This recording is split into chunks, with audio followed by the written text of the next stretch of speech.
है, जहां महिदपुर थाना क्षेत्र के ग्राम रोहिड़ा में युवक के साथ मारपीट का मामला सामने आया है। बताया जा रहा है कि राजेश ने 1 बीघा जमीन अपने हिस्से की बेची थी।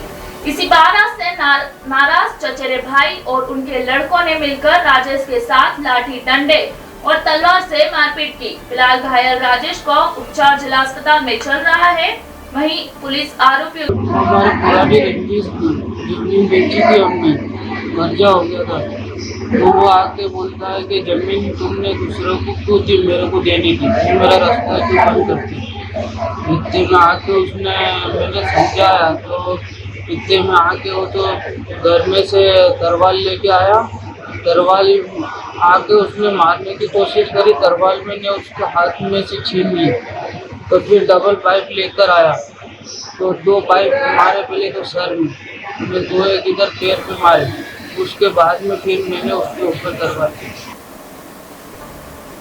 बढ़ते हुए अगली खबर की ओर, उज्जैन के माकड़ोन थाना क्षेत्र के सुमराखेड़ी में हुई किसान की मौत के मामले में पुलिस ने खुलासा करते हुए गांव के ही 2 युवकों को हिरासत में लिया है, जिन्होंने पुरानी रंजिश के चलते धारदार हथियार से खेत पर सो रहे किसान की हत्या की थी। पुलिस ने मामले का 24 घंटे में ही खुलासा किया है। एडिशनल एसपी पल्लवी शुक्ला ने बताया कि माकड़ोन थाना क्षेत्र के ग्राम सुमराखेड़ी में किसान रामलाल की अज्ञात बदमाशों ने खेत पर धारदार हथियार से हत्या कर दी थी। मुखबिर की सूचना पर पुलिस ने गांव के ही सुरेश यादव और उसके परिचित दिनेश मौर्य को हिरासत में ले लिया है। आरोपियों ने प्लानिंग कर किसान को मौत के घाट उतारने का कबूल किया है। थाना माकड़ोन क्षेत्र में सुमराखेड़ी गांव में एक मृतक की लाश पाई गई थी, जिसमें फरियादी द्वारा हमें सूचना दी गई थी कि उसके पिता रामलाल को मृत पाया गया है। वो चाय देने के लिए सुबह सुबह गए थे। जब हम लोग स्पॉट पर गए, पुलिस अधीक्षक प्रदीप शर्मा सर के निर्देशन में टीम गठित की गई थी। तत्काल टीम, जिसमें प्रोबेशनर आईपीएस राहुल देशमुख एवं एसडीओपी तराना भविष्य भास्कर ऑन द स्पॉट पहुंचे।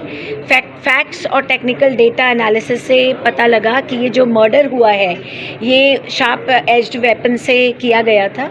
पुराना विवाद था, कई सालों से विवाद चला आ रहा था और इसमें 2 आरोपियों को हमने गिरफ्तार किया है। आरोपी घटना को अंजाम देने के बाद तत्काल बारात में जाकर शामिल हो गए थे।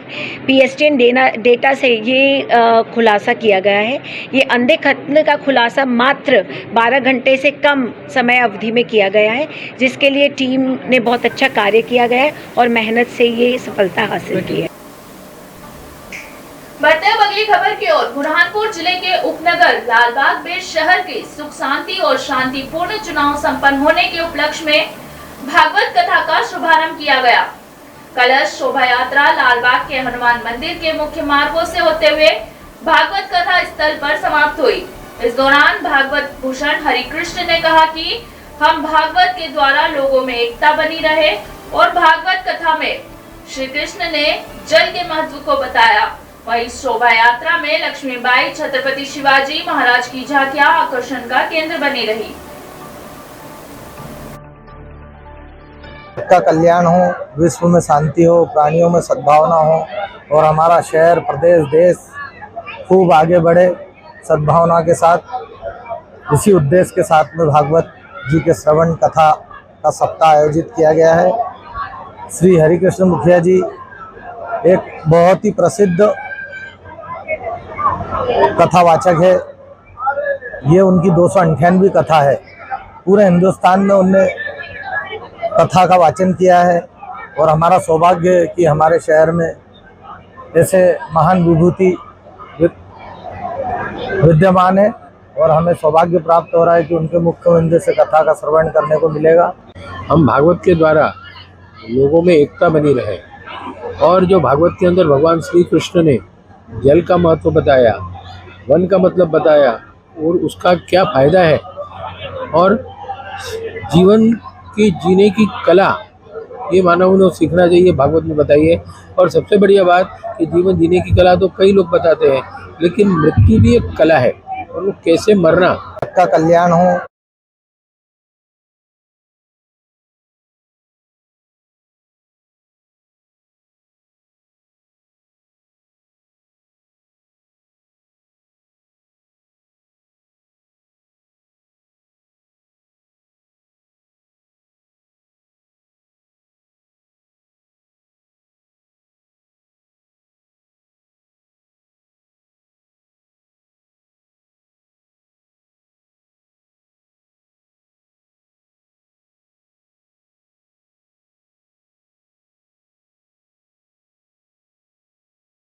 बाबा महाकालेश्वर के दरबार में शनिवार, रविवार और सोमवार को जिस तरह की भीड़ होती थी वहां अब दिखाई नहीं दे रही।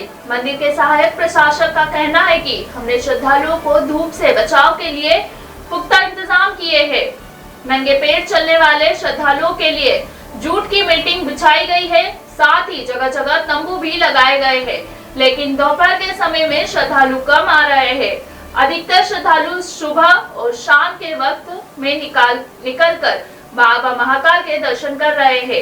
यह कारण है कि दोपहर के समय में संख्या कम दिखाई दे रही है। श्रद्धालुओं के लिए पूर्व में मीटिंग बिछाई गई थी और वर्तमान में जूट वाली मीटिंग बिछाई गई ताकि श्रद्धालुओं के पैर नहीं जले और उस पर लगातार पानी का छिड़काव भी किया जा रहा है। सर, नित्य अभी कितने श्रद्धालु कम हुए? अभी गर्मी को देखते दोपहर में श्रद्धालुओं की संख्या कम होती है, शाम और सवेरे श्रद्धालुओं की संख्या जैसा पूर्व में आती वैसे नहीं आ रही है।